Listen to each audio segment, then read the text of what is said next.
Les tubulures anesthésiques, c'est un des gros déchets qu'on produit en anesthésie. C'est quelque chose qu'on voit à longueur de journée puis qu'on met à la poubelle à chacun des patients. Il y avait un nouveau produit qui permettait de le changer à chaque semaine et l'utiliser avec de multiples patients au lieu de le changer à chaque patient. Ça a été une longue quête là, de se promener de personne en personne pour faire changer tout ça. Il fallait que ça passe par la prévention contrôle des infections de l'hôpital, qui, eux, ont analysé tout ça puis m'ont donné mon premier refus. Puis on refuse parce qu'il y a un document qui existe, écrit par l'INSPQ, qui dit qu'il faut changer à chaque patient. C'est un document de 2010, puis en médecine, les choses avancent quand même rapidement.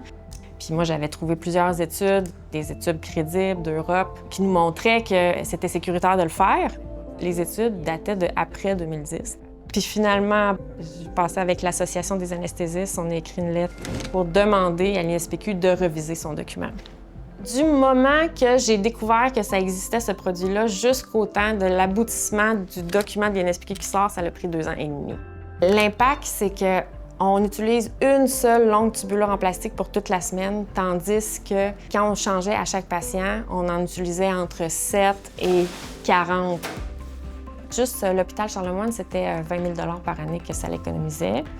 Mais ça, si on multiplie ça par tous les centres de différentes grosseurs, ça peut avoir quand même des économies importantes pour la province.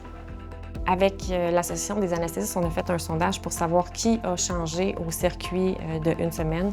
Puis on est rendu à 50 % des centres au Québec qui l'utilisent. Puis l'autre 50 % des centres a dit qu'au courant de la prochaine année, là, ils allaient comme changer leur façon de faire.